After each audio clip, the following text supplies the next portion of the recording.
Bob. Folks, wouldn't it be great to have somebody in Columbus, down the road, in state government who actually understands how the private sector works and how jobs are created? Mark, we're looking forward to having you represent Richmond County, pal. Good luck on your campaign.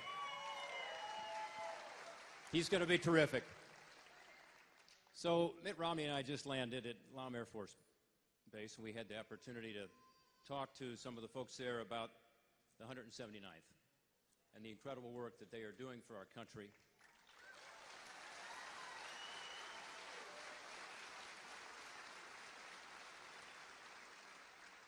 "800 of the best and brightest."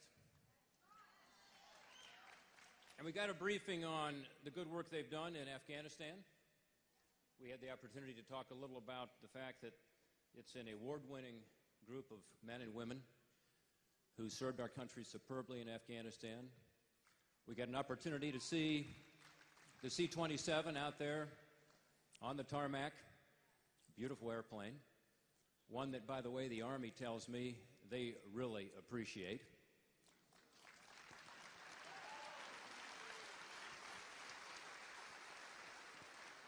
We had the chance to hear about how this airplane is cost-effective.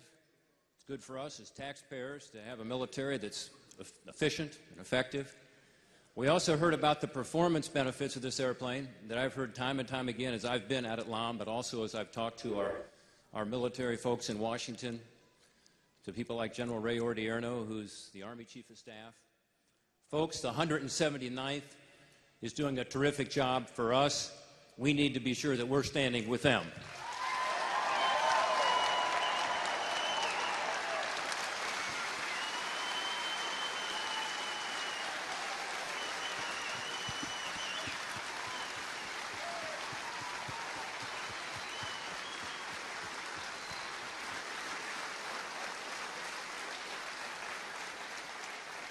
Unfortunately, President Obama made a decision to end the mission of the 179th. Ladies and gentlemen, I will continue to fight that decision and fight for a commander-in-chief who believes that we need a strong military in this country, and we cannot afford those cuts.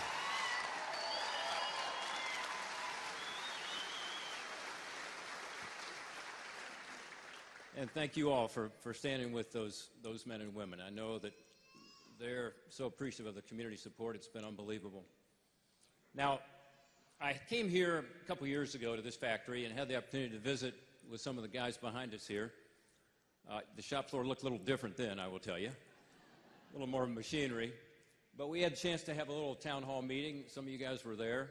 And we talked a little about what was at stake at that point in the 2010 election. Unfortunately, things haven't gotten better.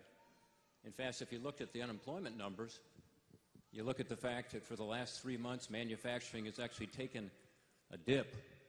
For the last 3 months, manufacturing has taken a downturn for the first time since a month after the recession. Things are not getting better. But we talked about it at the time. And we talked about the fact that, yes, Mark and Zoe and the men and women you see back there and other team members, they built this business.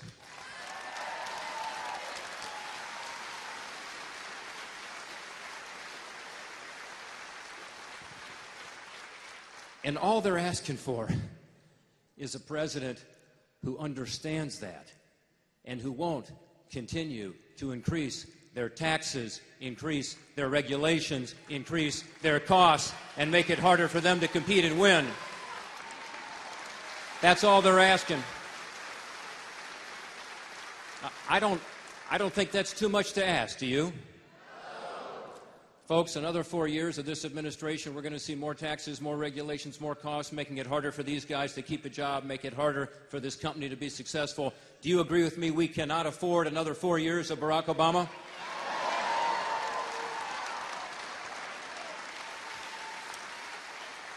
That's what is at stake here. Now, the president has said, my economic policies are working. That's what he said. They just had a convention where they talked about that the economic policies are working. In fact, what he said at the convention was, we need to keep doing what we've done for the past 4 years, and somehow we're going to have different results. That was basically the message, wasn't it? Well, let me ask you the question. Do you think it's working? And let's use the president's own standards. When he pushed through the $1 trillion stimulus plan, he said that if we had a bigger role for government, that we would create more jobs. In fact, he said that today, right now, unemployment would be 5.5%. It's 50% higher, folks. Is it working? He said, if you elect me, we're going to cut the deficit in half. What's happened? We've had almost a 50% increase in the debt instead. Is it working? He said, if you elect me and push my health care law through the process, we'll see a reduction of health care costs in this country by about $2,500 per family. Instead, because of this, health care costs have already gone up about $2,500 per family. Is it working? No. He said we're going to get this economy back on track, and yet there's been a 50% increase in recipients of food stamps in this country. Is it working? No. It's not working, but the good news is that we have a candidate who has the experience, he has the record, he has the character, and he has the public policy positions to turn this thing around and get America back on track, and that's Mitt Romney. Now, there's been a lot of discussion about the Romney tax proposal of late, and I found it very interesting.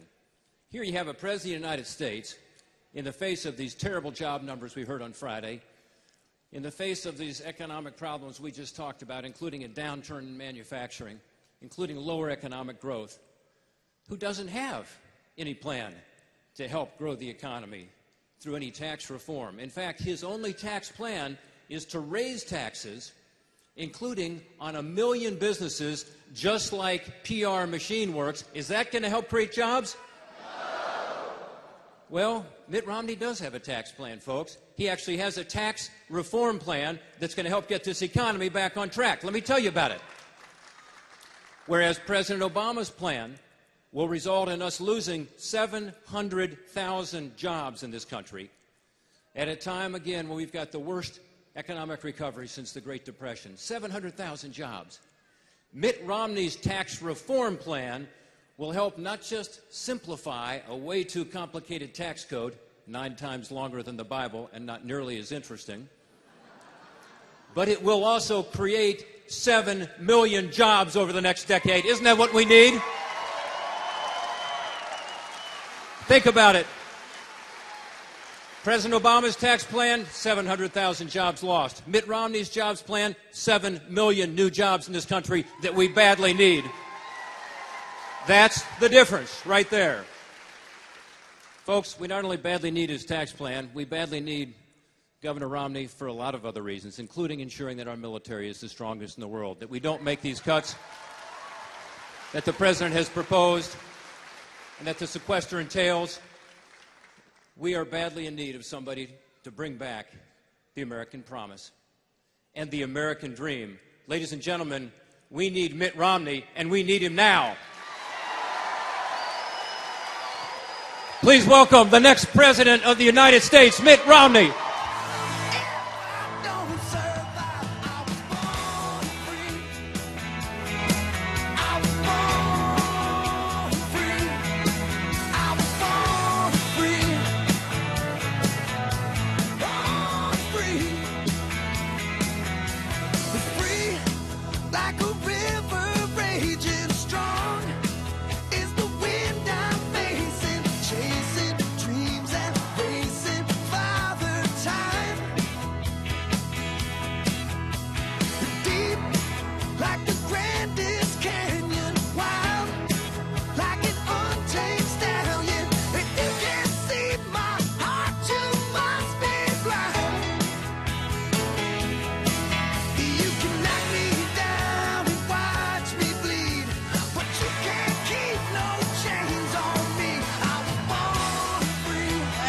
Thank you. What a welcome from the Buckeye State. Thank you so much. Wow.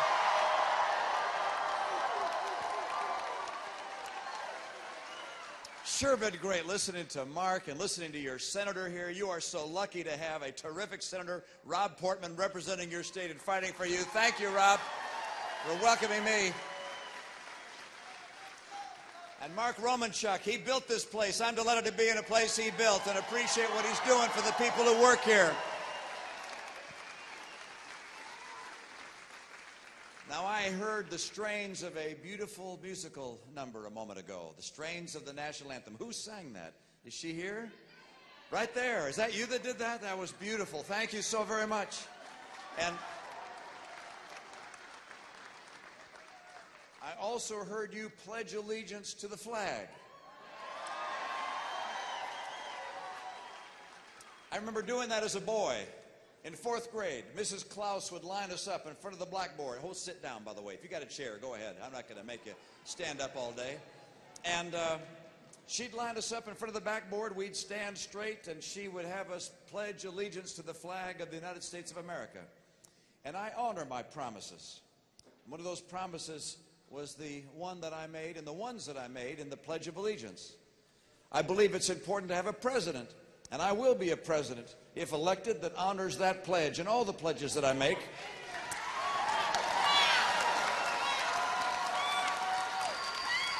That pledge says that we are a nation under God, and if I'm president of the United States,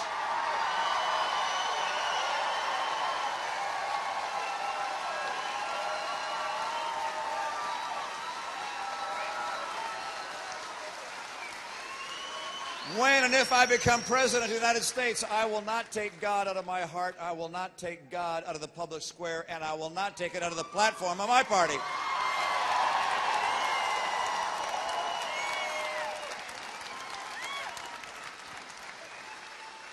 The pledge also says we're one nation, indivisible, one nation. The story of America has been a story of the many becoming one, united in purpose. Americans have built the strongest economy in the world, united. United Americans have taken on unspeakable darkness in foreign places and fought back against that darkness and allowed democracy and freedom to thrive. Americans united have accomplished extraordinary things throughout the history of this planet. And I'll tell you one thing, I will not divide America, as I've seen the president do over these past several months. I will not divide the United States of America, but instead bring us together.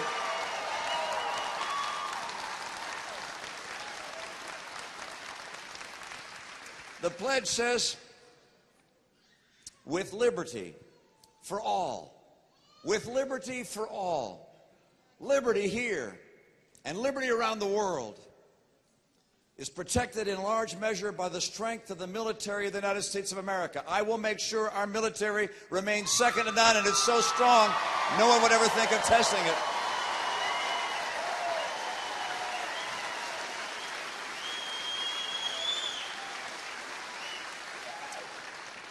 It's hard for me to understand how the president would have as his intention not only reducing our military through cuts to its budget, but also proceeding with a sequestration program which will cost about $1 trillion to our military capacity over the coming decade. This sequestration idea emanated from the White House, and it will result in the loss of thousands and thousands and hundreds of thousands of jobs across this country. It'll be bad for employment if it goes forward. It'll also be bad for our national security. If I'm president of the United States, I will not cut our military budget. I will preserve it and keep America's military strong.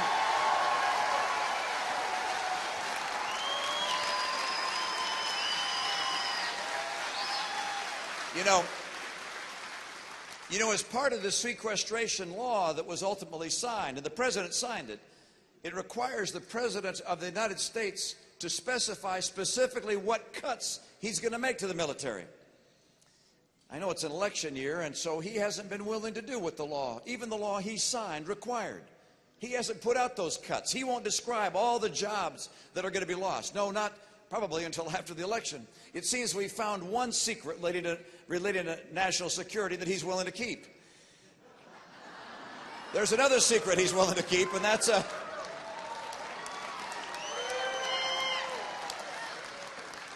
There's another secret he's willing to keep related to national security, and that's the flexibility he's willing to give Russia after the election. And that's not flexibility he's going to have. Now, there's another measure of our national anthem, and it says this: with justice for all, not just for liberty, with liberty for all, but also with justice for all. And in my view, it is not just for my generation to rack up trillion-dollar debts every year and pass those debts on to our kids. That is not right. It's wrong. It's immoral. It's unjust. And it must end.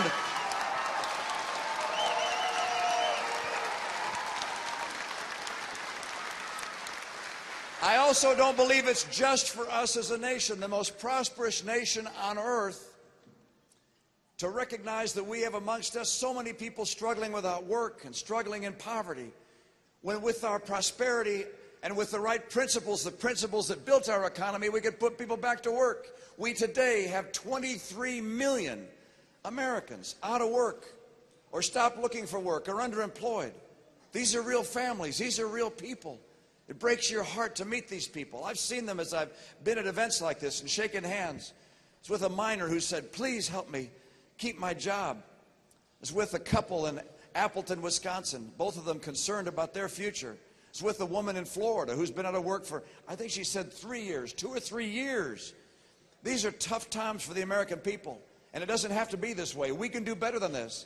The kind of justice the American people need is a president who will go to work to reinvigorate our economy and put Americans back to work, and I will.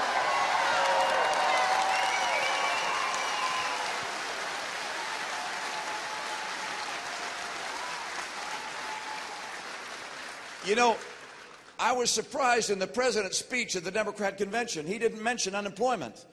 He didn't mention 47 million people on food stamps. By the way, I mean, that's a record number and not a good record. When he took office, there were 32 million people on food stamps. Now 47 million. 1 out of 6 Americans living in poverty. These are not numbers or people he spoke about during his convention speech. Yeah, it's, yeah.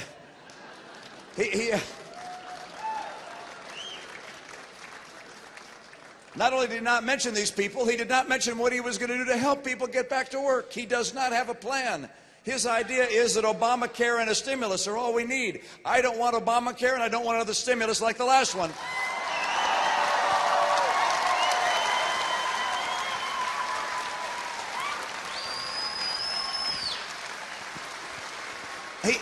He went out with his campaign slogan. You know what it is. He says, forward. Forward is his campaign slogan. I think forewarned is a better term. We know what would happen if he were reelected. We'd see more years of high unemployment. We'd see more years of massive deficits. We'd see more years of almost no wage growth in this country. We'd see more years of a nation at the cusp of the kind of crisis you're seeing in Europe. We're forewarned, and that's why we're not going to reelect this man. Instead, we're going to get America on track to create jobs and prosperity.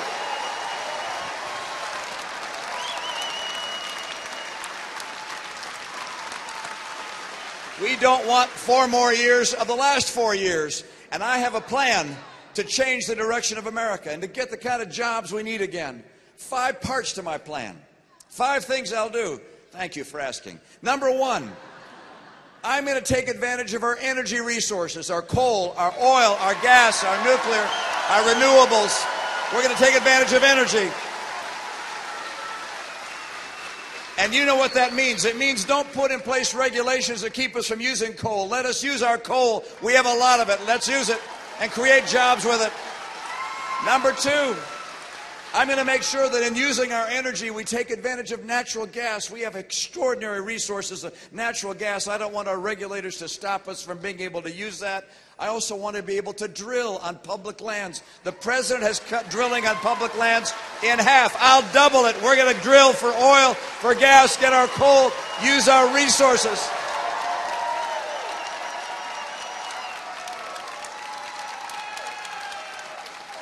That's number 1. Energy, and we can have North American energy independence within 8 years. And when I say North American energy independence, I say it for a reason, because I'm going to make sure we get that pipeline from Canada and get the oil here instead of going to China.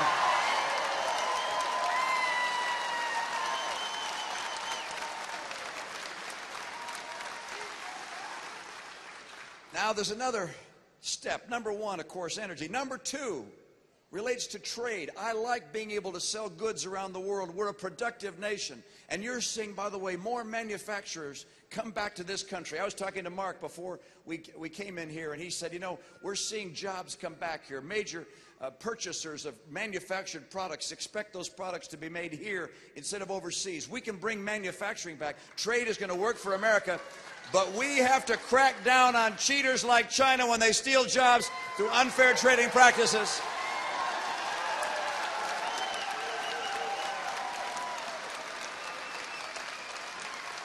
Number three, we have to make sure that our workers have the skills they need to be successful and to be competitive globally. And so I'm not going to just have more government training programs. I'm going to work together with manufacturers and others throughout our economy to make sure we get workers the skills they need. And by the way, I want our kids to have the skills they need for the jobs of tomorrow. And that means put our kids first and put the teachers' union behind.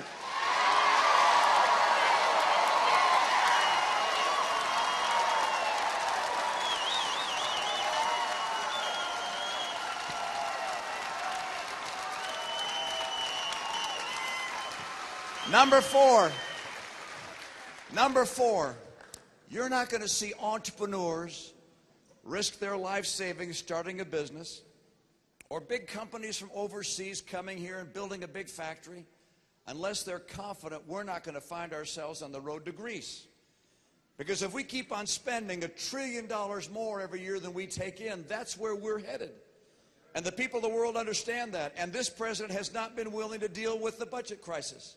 He's not been willing to deal with the deficit. As a matter of fact, these numbers, they're really shocking. When he came into office, we had $10 trillion in debt. That's all the prior presidents combined had amassed $10 trillion. In 4 years, he's added $6 trillion. We now have $16 trillion in debt in this country.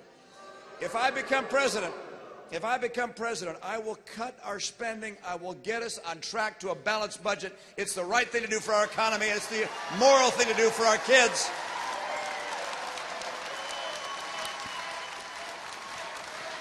And one more, number five. I want to champion small business. I want to encourage entrepreneurs and innovators. And I'm going to do that, first of all, by recognizing a very simple truth. And that is, it takes enormous risk to build a business. It takes heart and passion and vision. It takes a lot of people coming together who work in the enterprise. But most of all, I recognize that the people who achieve great things in this country, whether it's the kid that goes on the honor roll, or the worker that gets a promotion because he or she has picked up new skills, or the person that builds a business, I recognize they built it, they did it, government didn't.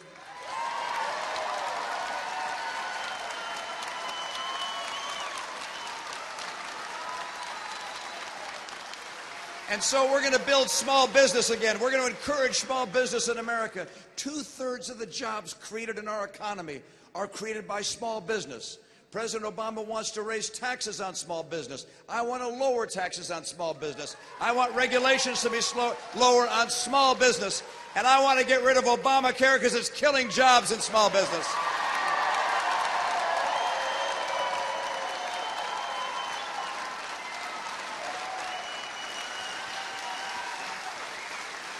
Look, the president correctly said in his speech that America has a choice, a very dramatic and distinctive choice, and I think that's absolutely right.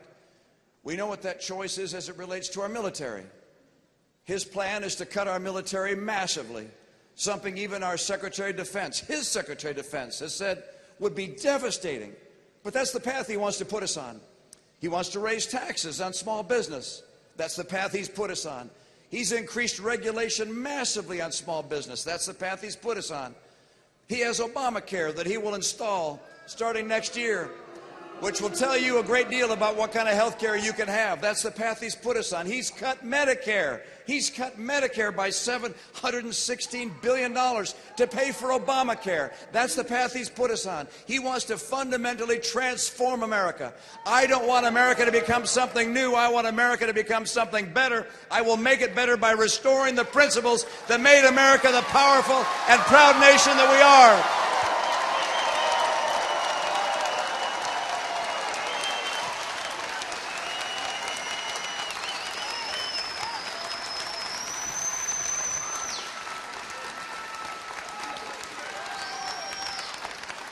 I love this country. I love the prospects of a free and prosperous land, and I know we can bring those principles and we can bring those prospects back.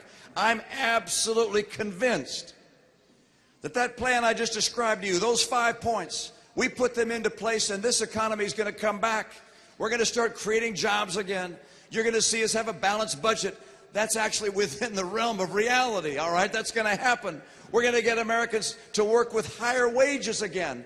And you're going to be confident that your child's future is brighter even than your past. America does not have to have the long face we have right now under this president. We can get America going again, growing again. I know how to do it. I'm calling on you for your help. I need Ohio to help me become the next president. We're going to take this step forward to keep this nation strong, to keep America the hope of the earth. Thank you so very much. You guys are the best.